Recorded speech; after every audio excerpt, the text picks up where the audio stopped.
So much of us is performing for white cis people all the time. Regardless of what we're doing, that's what it feels like. We're always trying to assimilate. Even other Asian people, they're trying to be pick-me Asian people, being I'm like, tired. I'm not like other Asian people. Yeah, because you're a dick.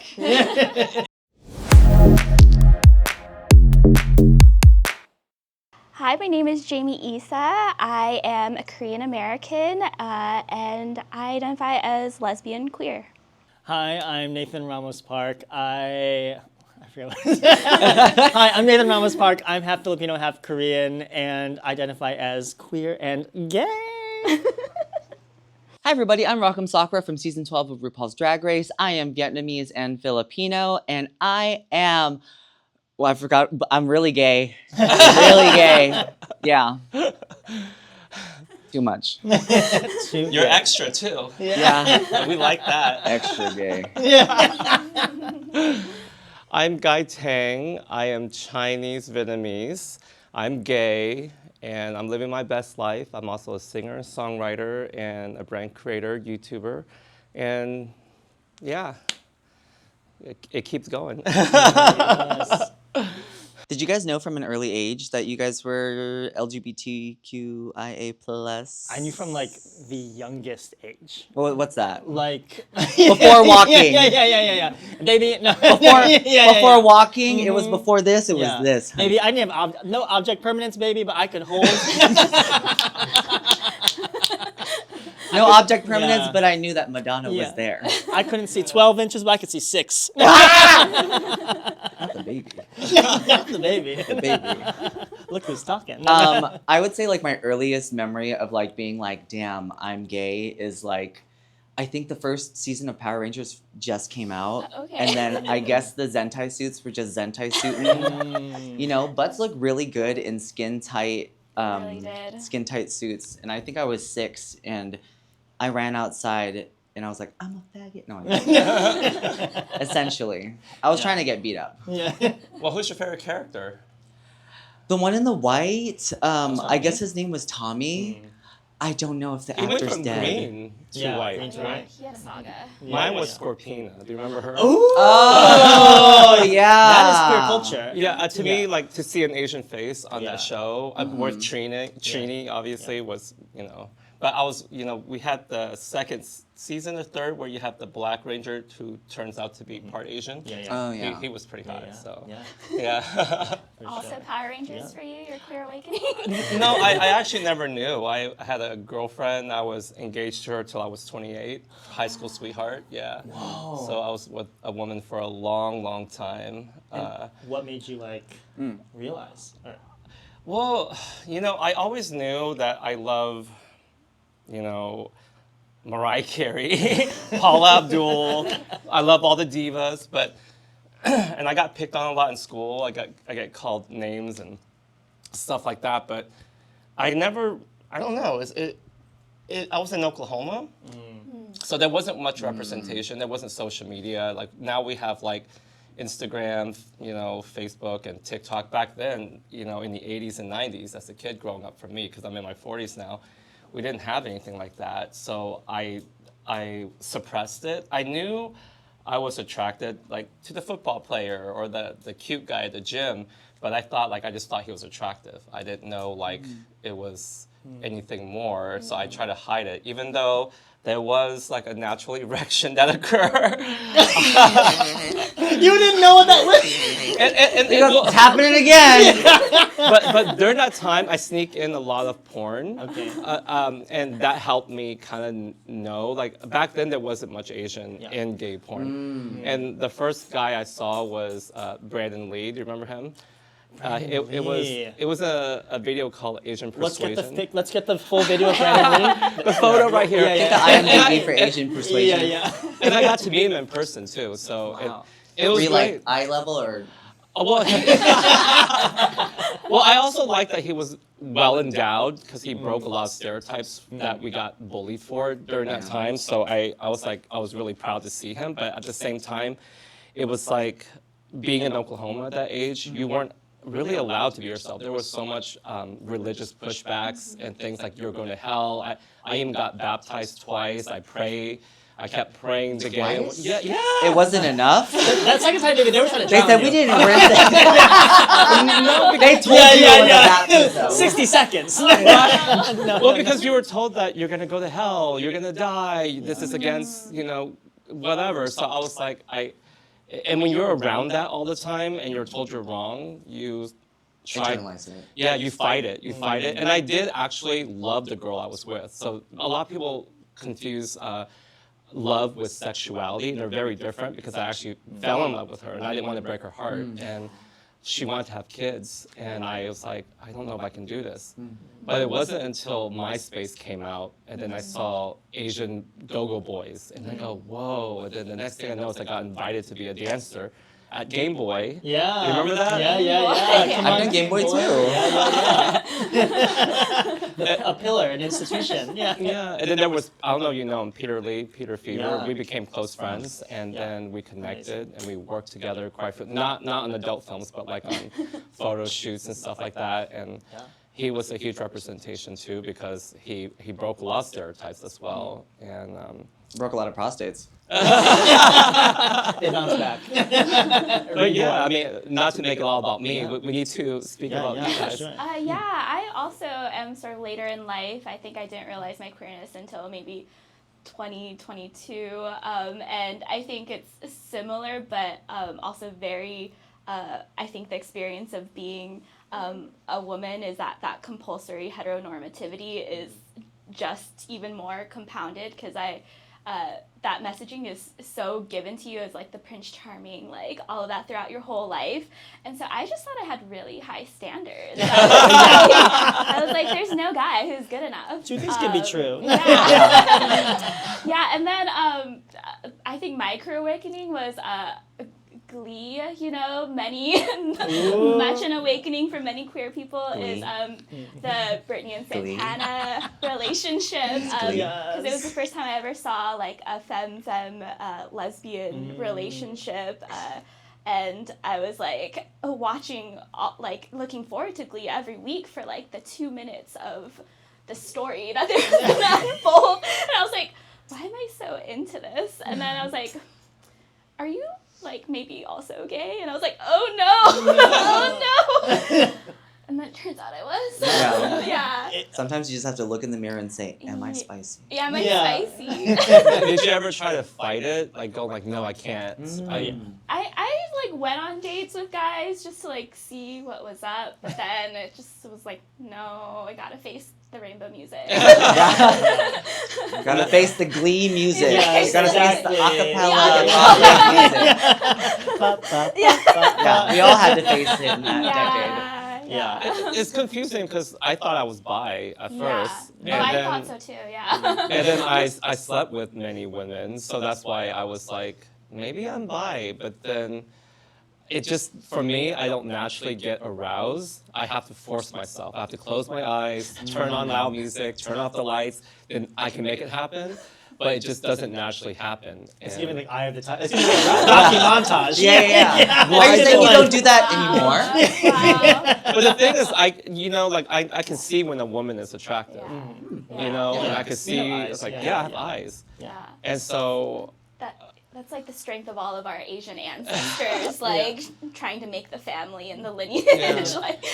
Do you find that it kind of, being Asian, it kind of creates another obstacle with being gay and everything, like a challenge? Oh, for sure. Yeah, for Assimilation is real. Especially you grew up in Oklahoma. Yeah. Like, that is white people's central. Oh my God. I grew up in like the Bay Area where there was still a lot of like Asian people all around me, but you still, like, living in America, you still feel like the urge to be like heteronormative and to be like white adjacent, to have that kind of like white validation. There you go.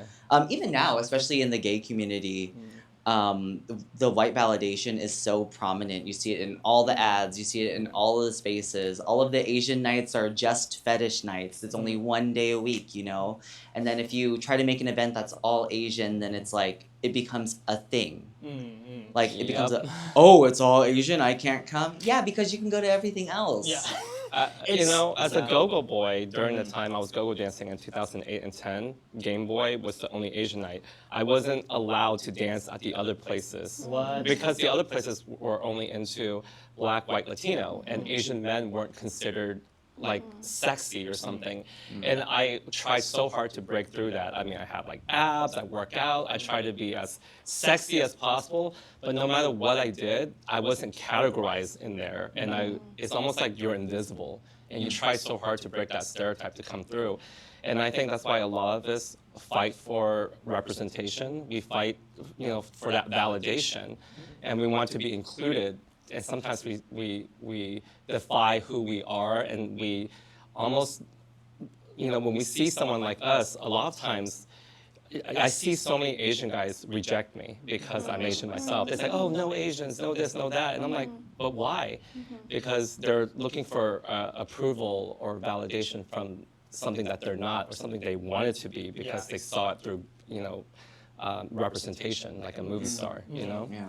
Yeah, for sure. I feel like growing up, I grew up in Ohio, so very Ohio, yeah, everyone. Ohio goes mass. No, my Japanese boyfriend's gonna kill me. No,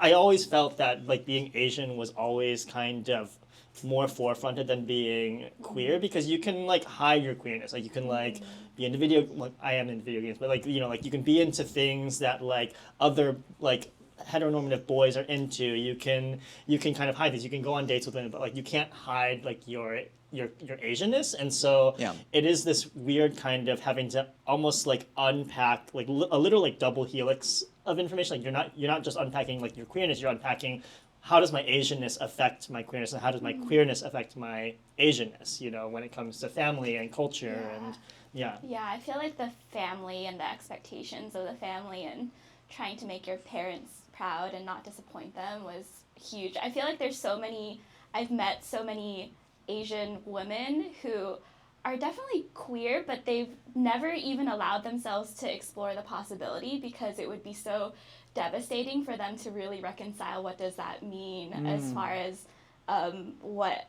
who I am and like how my family views me. And so I think there's like they never even get to the questioning stage. It's so embedded within them that you have to be straight and marry a man who's well off. Now, I have a question for you. Like, I know that a lot of my friends are straight, so we talk about things like this, and we talk about like how a lot of times when they see women kiss each other, it's so normalized in media. Like, you know, you go to the club, you kiss a girl, but then you're not seen as a lesbian. It's like you're just having fun, experimenting. So it's not really taken as seriously, and there's not a stigma against it. But for some reason with men, there's a stigma against men. It's almost like you're not a man anymore, you're weak, or you're this, and there's like, oh, no homo, no homo. We see that a lot. And so I wonder, I'm asking you as a woman, do you feel like there was a stigma, something that makes you feel like you're less of a woman because you're seen as part of the LGBT community? I mean, I think that's like a very complex question because I think it's the male gaze that allows. Well, a lot of them have fantasies. Yeah. You've heard of that. Yeah, no, but I think it's the male gaze that allows like a woman kissing a woman to be acceptable and that to be something that's hot for a straight man to watch. What was the second part of your question? Well, the stigma. Yeah. Because like a lot of my friends are straight guys. I work with people, you know, and then it's one of a comment that we always discuss. It's like, you know, oh, that's so hot to see two girls together. Like, dude, that would be, you know, something they would like their wife to do or something like that. And I go, oh, okay, interesting. But then it's so different with gay men. It's like their wife don't want to see it. Usually, not all, there's some that are more in open relationships who are, you know, but I'm talking about in general. Yeah. All of a sudden our manhood is taken away. You know what I mean? It's almost like you're seen as, you're no longer part of the, you know what I'm talking about. I think it comes Their down. sexuality is objectified for sure.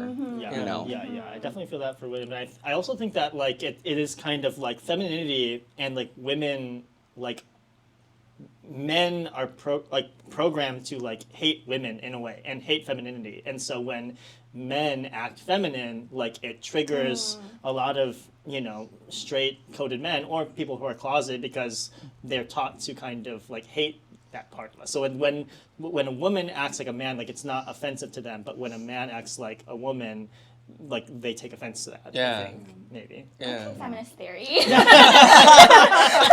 Real talk, if you guys out there are watching this and you guys are Asian men who feel like you relate to any of this, I want you to look in the mirror and listen to Mulan sing Reflection. Okay? Because she's singing about you and you need to change. She's singing to you. Yes, Asian straight women too. Yeah. Straight women. Yeah. Or follow any of us and ask us questions personally. And, That's you know, real. because representation is really important for us because we've always seen things through the lens of Hollywood for such a long time before there was social media. Yeah. Through traditional media like magazines and movies in Hollywood, that was all we saw. So how do you find someone like yourself attractive when you didn't see it back then? Yeah.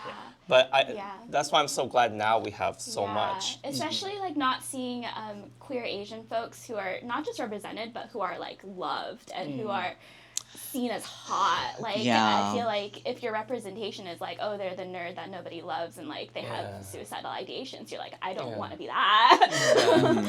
Well, because there's lots of misrepresentation, Yeah. and there's always been stereotypical representation. Yeah. And I think, you know, whether you're a straight Asian man or a gay Asian man, I think a lot of times for us, we have always fought for, you know, that masculinity representation that we never saw in Hollywood because we get so emasculated on both sides. And not with us, we get to bend and be flexible with our expression. But I also, because I live on both sides and I came out later in life, I know the struggles I face trying to be with a woman as a straight man. And I also know the struggles trying to come out as a gay man and finding my identity. Because I'm like, who am I? Where do I belong? And that's why I always fight for both a straight Asian men representation and gay, because I know the struggle itself as an Asian person on top of being gay. Yeah. You know? So. Yeah, for sure. Non sequitur, we were just talking about representation. How do you guys feel about the movie Rush Hour? Because I just rewatched all 3 Rush Hours recently.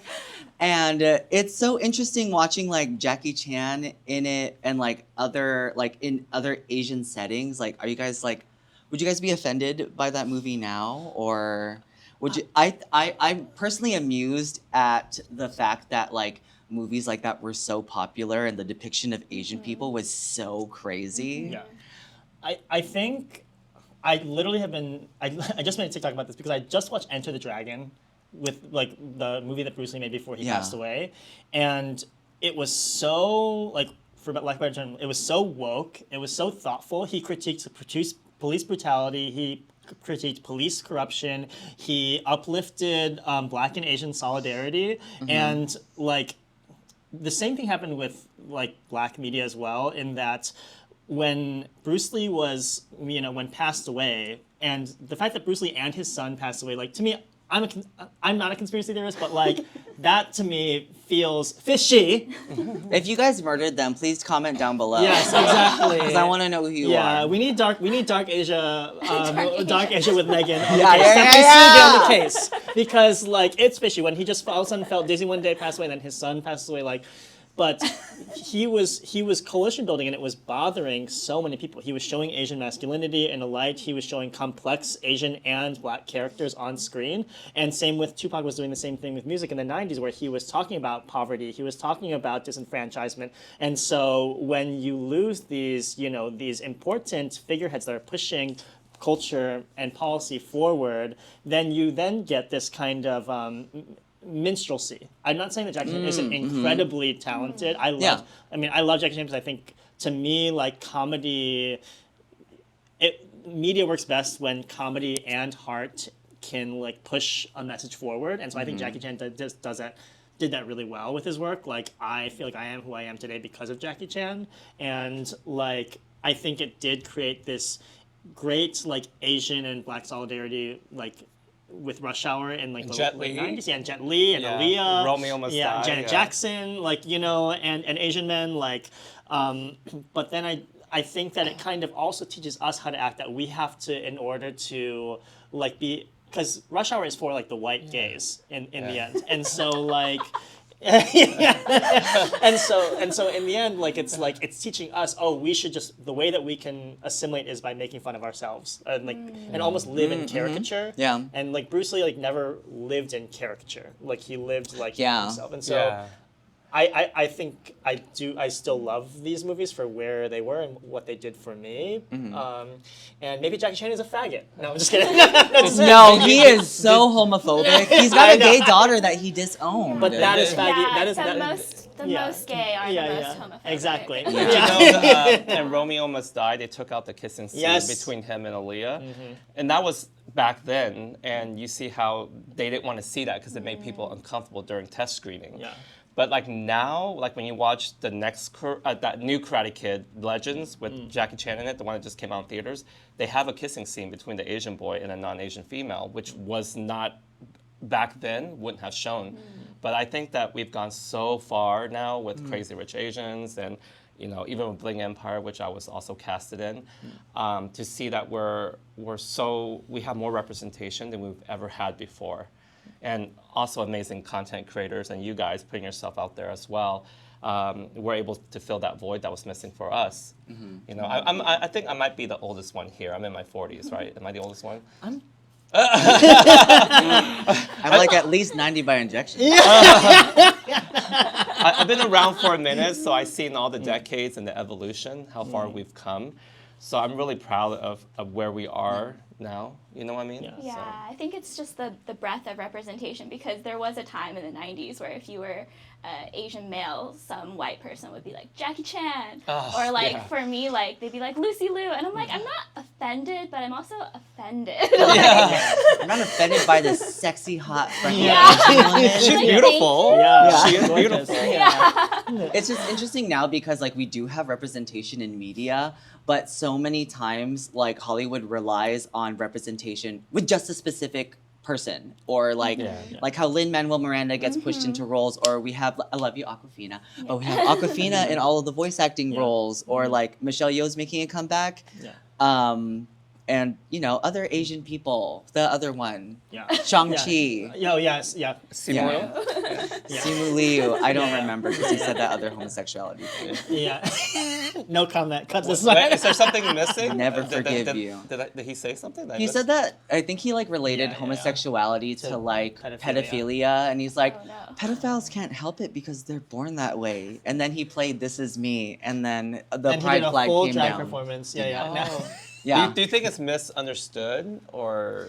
I feel like it's like a misguided sentiment. Like I understand that he's like not trying to be like gay people are pedophiles, but it's such a connection that people make throughout history forever and ever and ever, when like historically it's I do like how he plays Ken in the Barbie movie, because I've never seen an Asian Ken doll before. Yeah. Which I think is important because he has a great body. He's a great singer. He's very fit. Because I am in the media sometimes too, sure. I learned to be very forgiving because I understand that things can be taken out of context. Yeah. And sometimes when you make mistakes, you're able to learn from it. Because I know I've made mistakes. Thank God there wasn't, TikTok back 20 years ago, because you've seen some of the stuff I said back then. I would have been done. So that's why I'm like, That's all the tapes. That's why I, sometimes I'm willing to forgive people if I see them change or try to do better. People mess up. And sometimes if you see that they're trying, that's really important. I'm very big on not doing cancel culture, but accountability culture, because cancel culture also relies so much on like capitalism and like accountability culture. People get to understand and see if their mindsets are the same as these people, how they can learn and grow and change and become better. Cancel culture just means like, just cut these people out of their lives. Hope you die. Accountability is important because you need to acknowledge everything, whether it's your insecurities, your issues, what you did wrong. Acknowledge it, and then if you apologize from it, do something, be better, change, and show that you're willing to change. And I think that once you do that, people are willing to forgive you and move forward. Yeah. But go ahead. I was gonna say I have a quick question on Sakura, but if you have something that actually like helps the Asian community, go ahead. I think just really quickly, I think that queer Asian media, because I think that this is us talking about, like, I think that what happens is we always end up talking about Asian men and how we need to help them in a way, and then like because the conversation is always straight Asian men are emasculated, straight Asian women are hypersexualized, Yeah. but then we just spent like 15 minutes talking about straight people when it's like, but what about like the queer Asian point of view? And I think when it comes to specifically media, like queer Asians, like I think that we rule like new media, like YouTube, Instagram, TikTok, like that, like since we're not allowed to live in traditional media, like straight people aren't very good at like these other mediums. Like we live in it, and if they are straight and they're doing well on They're these hiring mediums, a gay person. yeah, we're running that shit. We're either running that shit or like they're We in got the your closet. hair. Yeah. You know what I We're editing your noticed? Because videos. a lot of times we have told boys don't cry growing up, right? So a lot of straight guys, especially straight Asian men who were told to not express themselves, you have to be this, stoic character. And then what happened is you don't know how to cry, you don't know how to express your emotions, and that affects your relationships because you're trying so hard to be manly that suddenly when we come out, all of a sudden I say, I could cry now?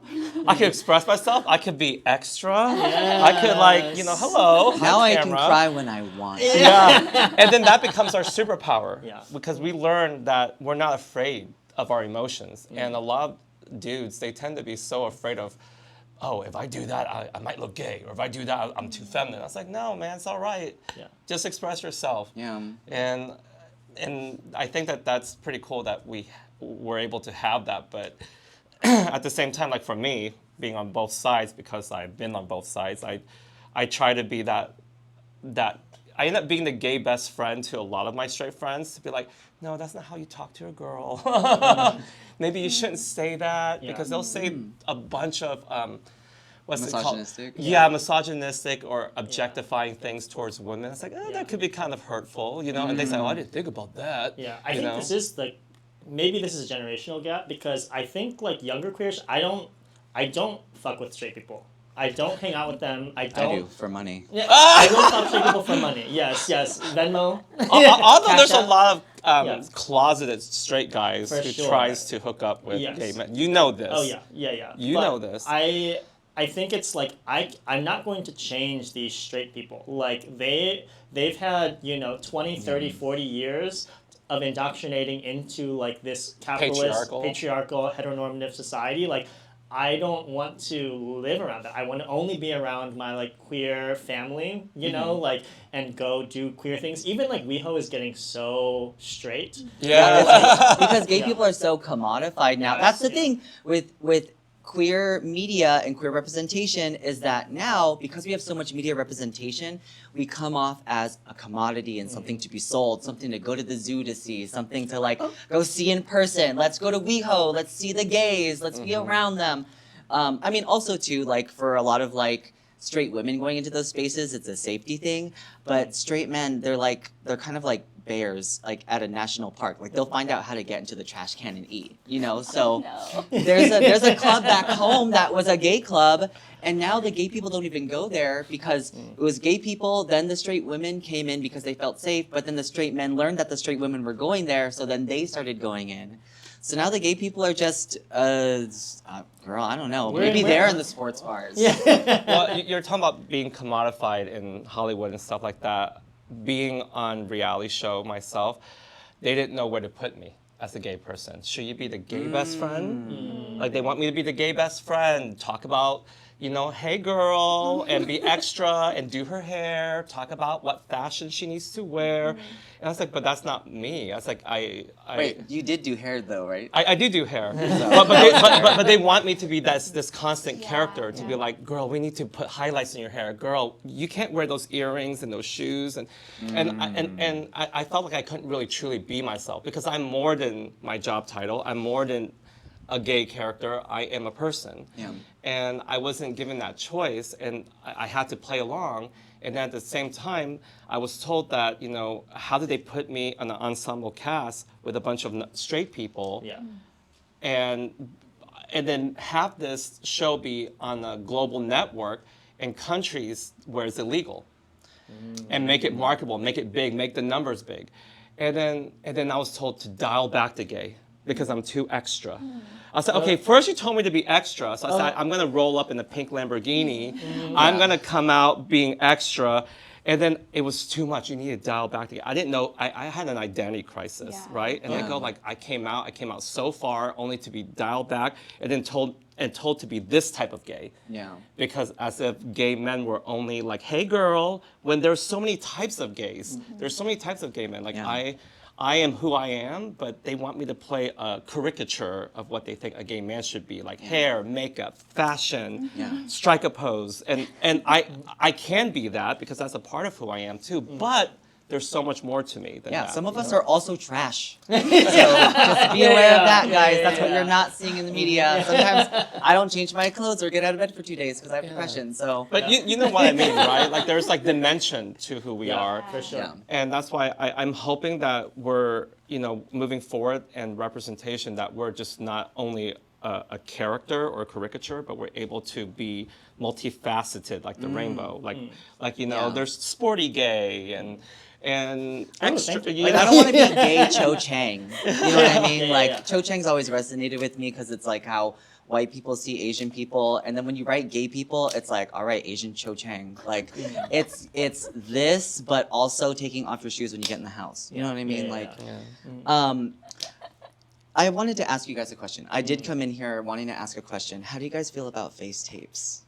In Hollywood, this is just a question. This isn't necessarily pertaining to the gay experience, but in Hollywood, they use face tapes now, which is like they put tapes right here on like fox eyes. celebrities. The box eyes, they put it right here, and then they pull it tight so they get lifted. Yeah. They are 2 inches away from a hate crime.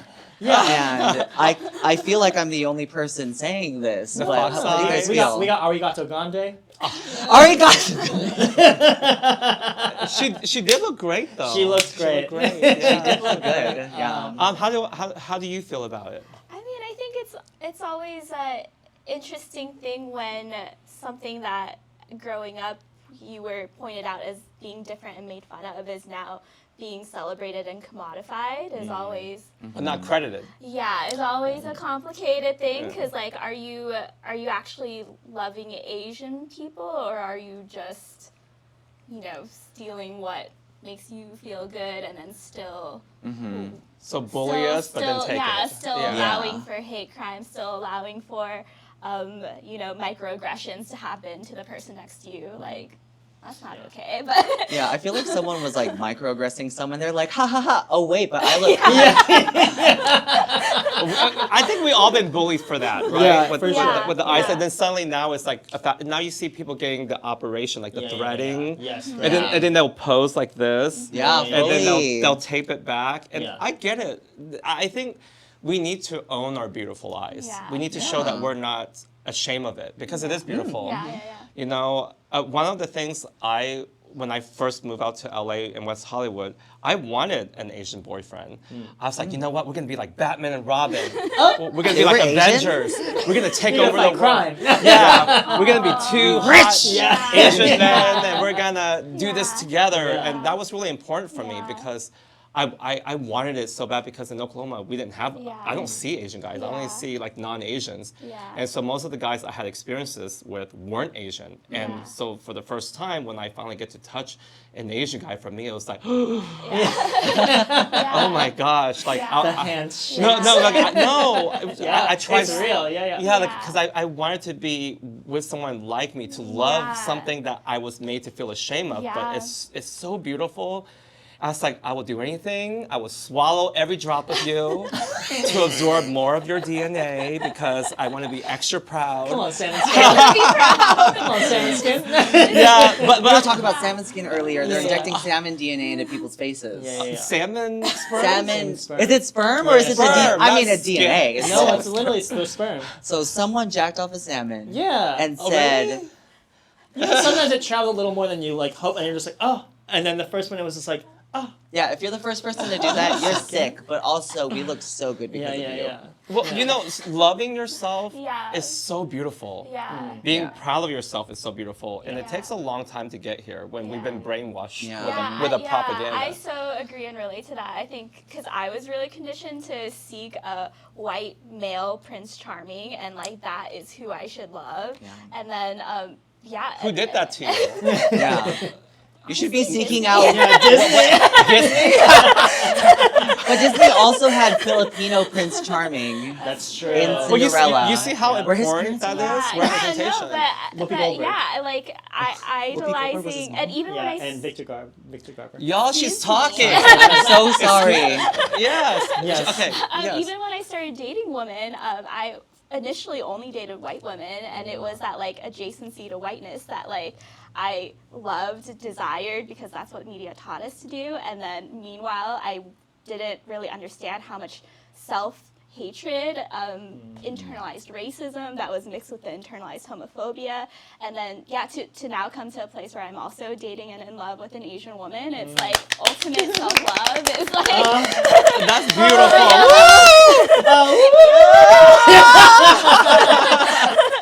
I feel like I should start dating an Asian woman now. Let me go grab a wig, girl. Maybe. I think we were but all kind of, you know, conditioned to do that because of media. And I believe in reconditioning, you know, just like Yes. conditioning We your see. hair. Yeah, I was gonna say. You can definitely recondition, recondition. you know, treat yourself a little bit because society does condition you, but you can recondition yourself too to go, wait, why am I only liking this? Why is this my preference? You weren't born with a preference, you're conditioned.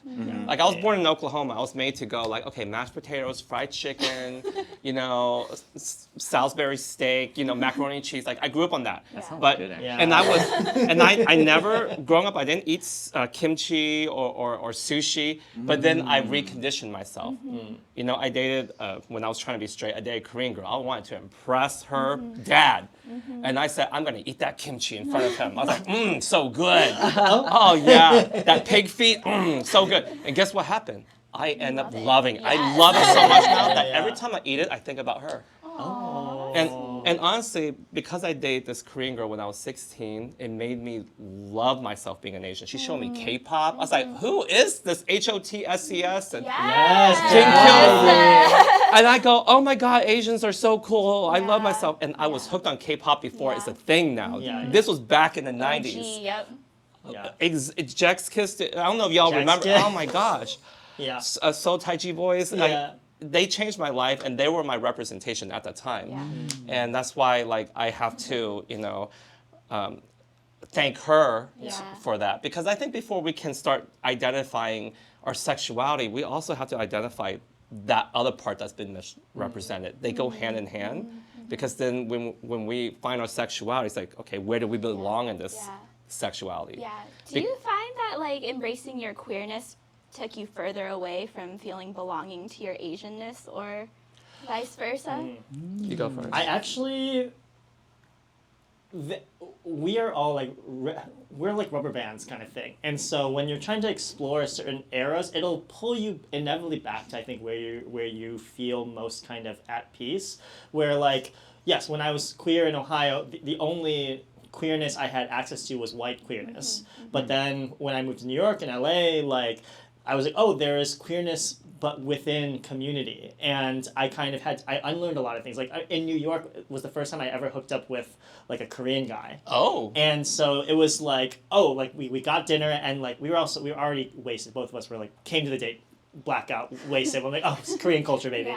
And so we like get there and we're like, and then like, we don't have to go through like, oh, this is what being Asian is like, because it was the first time he was ever on a date with an Asian guy as well. And then when we hooked up that night, we were both fucked up. So it was hilarious because we were just like, wait, this is what Asian skin feels like. We were just like weirdly like touching each other, and it was this like light bulb moment of like, I've never touched an Asian person like intimately, and then when that happened, it like flipped this switch. I was just like, oh, I can't go back. Like, Oh, you can't go back.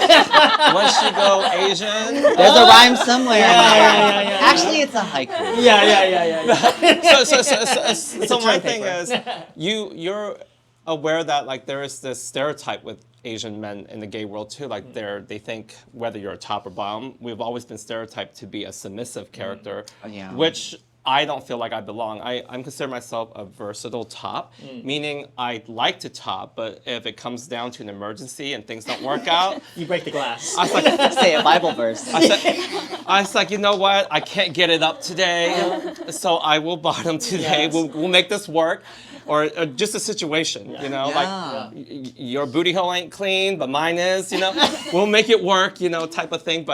But yeah, we've always been stereotyped for so long, so I didn't know like how you feel when you were in Ohio, dating guys that weren't Asian. Did you? I mean, honestly, it was. I'm 38, so I'm not like super far off from my 40s, and so growing up in Ohio, like I was just undesirable. So even if I didn't want to be celibate, but I was like forced celibate because the only people that wanted to sleep with me were like people over the age of 50, or like people that probably wanted to kill me. So, Who has a fetish? Yeah, it was, and killing. so I mean, like there were like as an adult for 2 years, I tried really hard to even just like find one person that wanted to even like hook up with me, and like I couldn't. So it really I had to do so much work of like, oh, I'm like, oh, like I'm unlovable, like that makes sense. This is and Being an Asian man, you felt unlovable. Yeah. Because what we watch is what I see on TV and social media, you see a lot of people go, I don't do Asian guys, right? You've seen that. You've seen both women and both gay Asian men say it all the time. And it's so ingrained to our head that we're not lovable. And then you're like, why is this person saying this? Why do they keep on saying no Asian guys? And you hear it all the time, and I cringe every time I hear it. I say, why would you say that? And why would you be proud to say it out loud? Because now I know that we have daddy issues. A lot of people have internalized racism and issues within ourselves. But by saying that, you're hurting the whole community. You can't say you're representing when you are bringing your own community down. Because to be a representation, you have to uplift your community, whether they're female or male. You know, because I work in the beauty industry. My job is to uplift women, Asian women, all types of women. I would never go out there publicly saying, I don't do this, I don't do it. It's just not attractive because it hurts people. And what if you have a son who's Asian, who's mixed Asian or whatever? What if he sees that and hears that? What's he going to think of himself? You should be very ashamed of yourself if you say something like that. And I know a bunch of people out there who have said it, and yes, it had hurt me. I work with models who I'll just be doing with their hair. I'll work with clients, I'll be doing their hair. In the middle of it, they'll say that to me out loud. And I go, wow, you're offensive because I'm an Asian guy. I'm still an Asian guy. But they say, oh, but you don't matter, you're gay. Shouldn't hurt you. You're not Asian, you're gay. And I was like, that's really offensive. You know, it's like, and then I called them out on it. And they never heard anyone call them out on it because I got so sick and tired of it. I'm over it. And I am not afraid to say it out loud. We need to do better. And we need to stop saying that because we are sexy. And whoever you fall in love with, awesome. But don't say you don't do this and you don't do that. Tell me what you do. How about that? Yeah, anal. No, seriously, Yeah. because we're all Hand and mouth stuff. we're always talking about our preference is something we don't like. How about tell me the preference you do like? Preference is something we like, not what we don't like. But what if she's like white people? Then it's like, okay, well there you go. I mean, like they can also say that without saying it too. Part of it is like we are so much of us is performing for white cis people all the time, regardless of what we're doing. That's what it feels like. We're always trying to assimilate. Even other Asian people, they're trying to be pick me Asian people, being I'm like, tired. I'm not like other Asian people. Yeah, because you're a dick. All this pick me energy is not giving. You know what I mean? I think it happens because it's a scarcity mindset. So you're like, well, I have to act this way because if I don't act this way, no one will love me or pick me. But I think what actually like healed my brain was I just went to Asia for the first time. And like, my phone, that iPhone 12, baby, she was overheated. She was tired by 11:30 a.m. because the apps were fire. The apps, Grindr, Jacked, Hornet, like Blued, like Tinder. It was they were just like, it was like it broke my brain because I'd never in New York, even LA, like where I live, like I will never get more than like maybe one message like a day, if that, maybe one notification, and like. But then I go to Asia for 2 weeks, and then it'll be like, in 2 weeks in Taiwan. Guess how many matches on Tinder I got? Millions. 50. Okay, Price is Right, 49. Yeah. I got over 400 matches in 10 days. Wow! Where was In this? Taiwan. Wow. Because those boys. Well, how's that Nasty make you feel, freaks. being so desired there? It just fixed my brain chemistry. Because I was like, oh, it really isn't like me.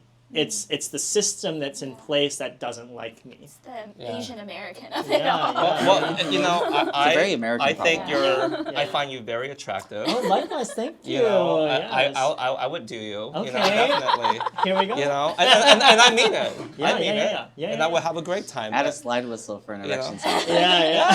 I mean, The public slide. Play. but seriously, I know what you Yeah, mean. yeah, yeah. Like, going to Asia is a huge eye-opening experience for me too. I just came back from China. So beautiful, so modern, so ahead. The railway system, the building, the infrastructure, the city skyline, the food, the technology, the phones are insane, the cars are insane. And I start to realize why there's such a huge propaganda to push, you know, so many Asian people down to make us feel less of ourselves. Is because it's so advanced and there's so much to be proud of. I felt so proud coming back. I go, now I understand. Yeah. And then because you know that is there, it gives you hope and it gives you so much power. Yeah. And you realize that people are missing out. Instead of trying to fit in with other people, like, oh, will they like me? It's more of do I like them? Are you good enough for me? And my mindset has totally changed because I don't care about being accepted. It's more about me, do I want to accept them into my life? Yeah. Yeah. And when you're able to get to that point, you're in control. You're in control of your body, your heart, and nobody can hurt you. And that's giving, you know, that big dick energy. Because we're always doing, no pick-me energies. We need big dick energy. We need big Asian dick energy. You know what I mean?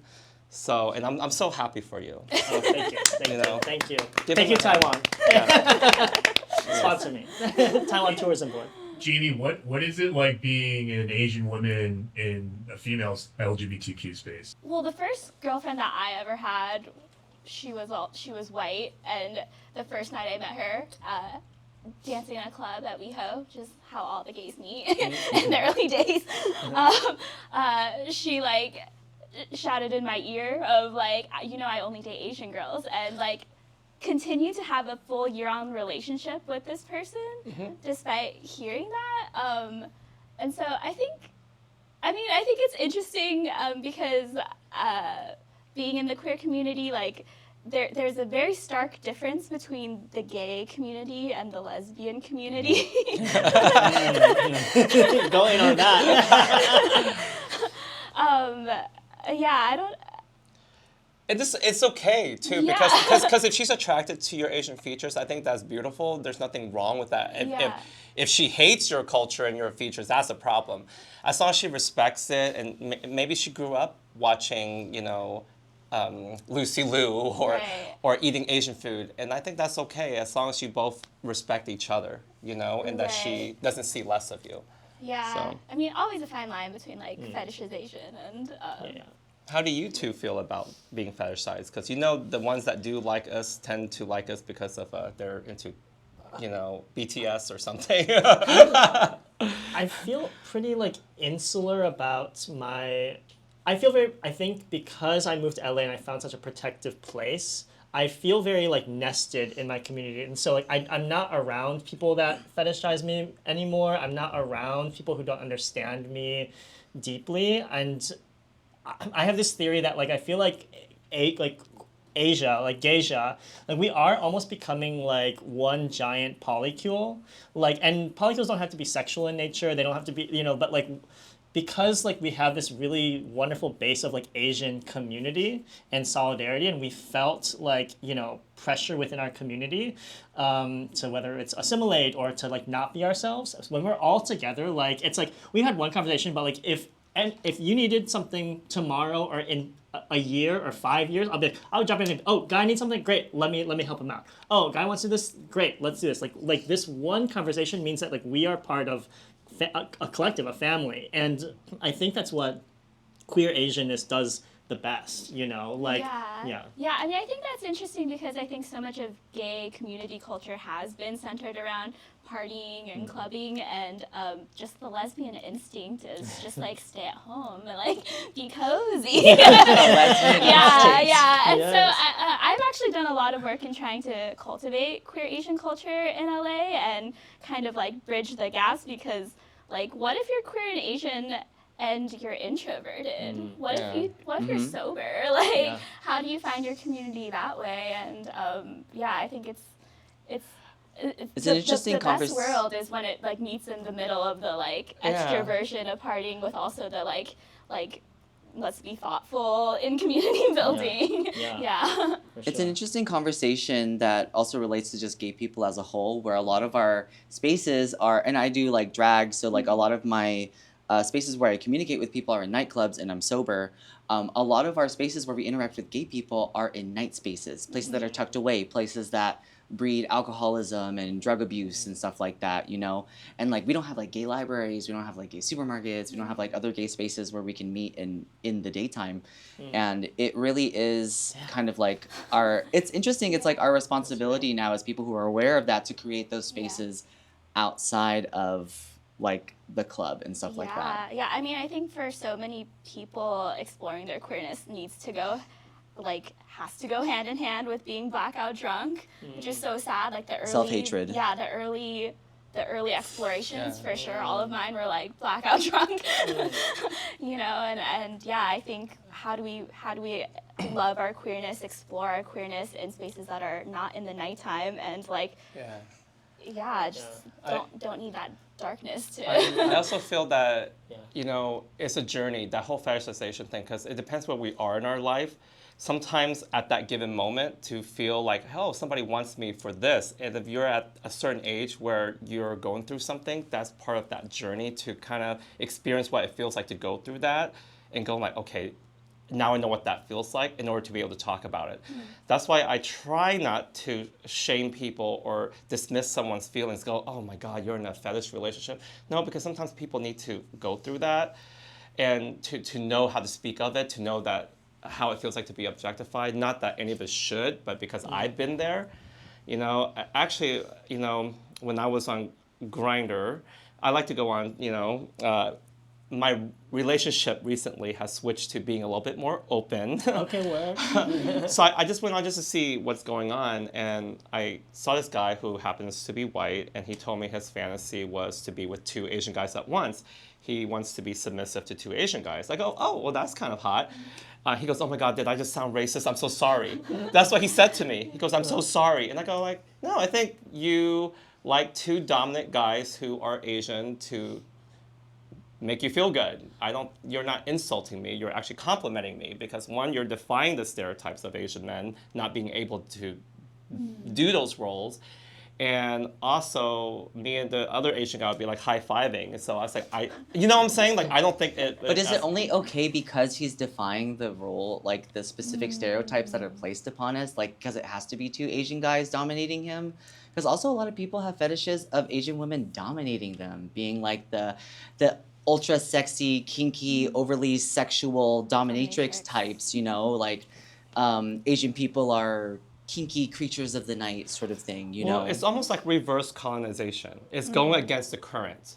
I think that when you follow the current, it's like, oh, that's, given. But when you're defying it, you're going against the grain, you're going like, oh, that's fighting against all obstacles that we're being seen in.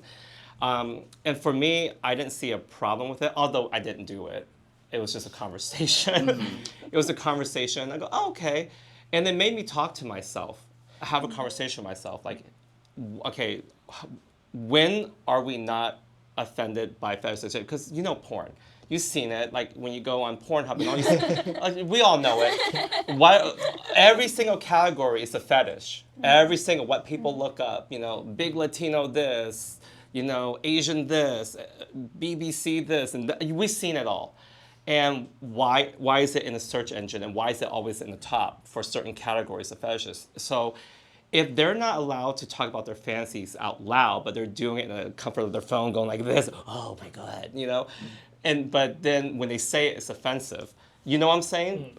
Yeah, I think both of these come down to discernment to me, where there might be someone, you've lived a lot of life, so you can discern these things. You can be like, okay, this might be a fetishization situation. This might be a little strange, but you know what? Like, I'm going to go into this with my knowledge and experience and navigate this in a way that I can navigate this. Whereas, you know, if that person said the same thing to, you know, a 21-year-old, they might not understand that, oh, this person might be fetishizing me, but also, and the implications of that.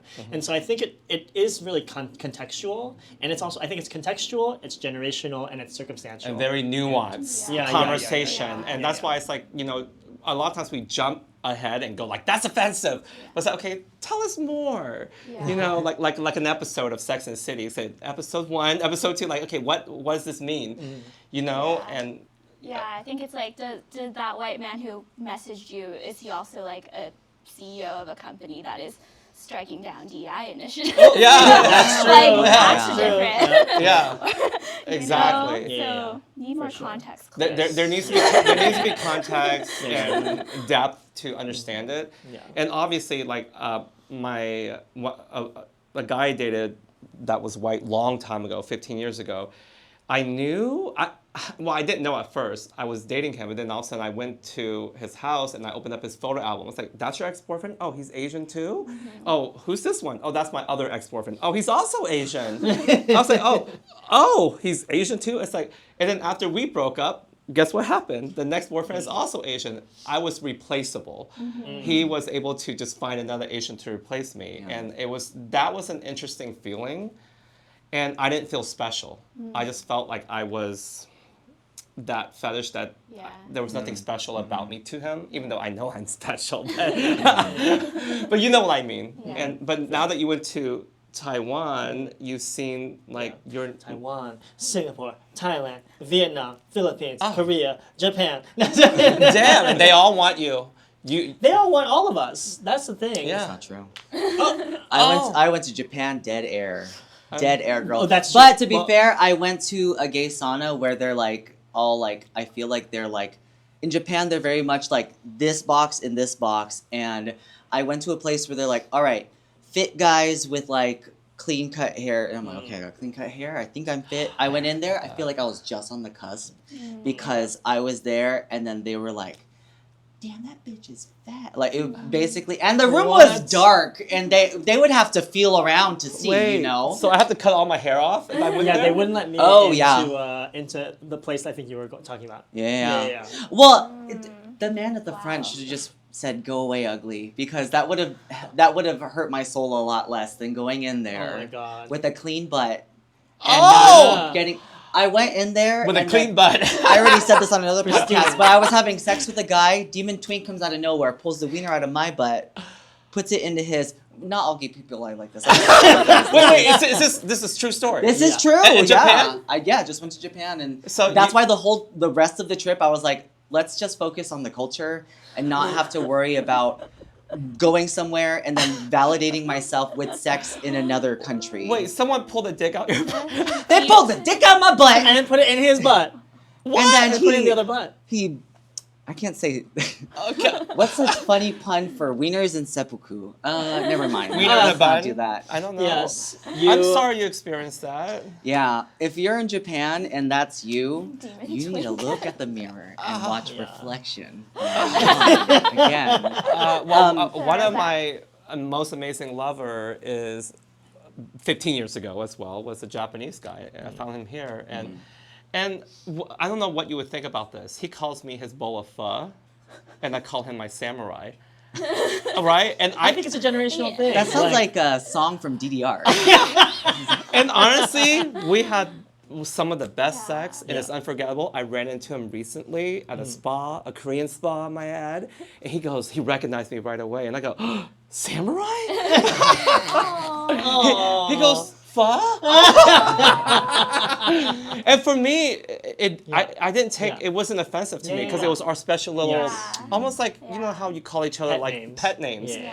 and we're calling each other something that something that we face trauma with Yeah, being yeah. ourselves, but we've bonded Yeah. together, Yes. and that's where I'm talking about context. Yeah. Context is really important because if you randomly hear someone calls you like sushi, you're like, excuse me? How dare you fetishize me? But then when you understand the romance and the nuance in the relationship, it really makes a difference.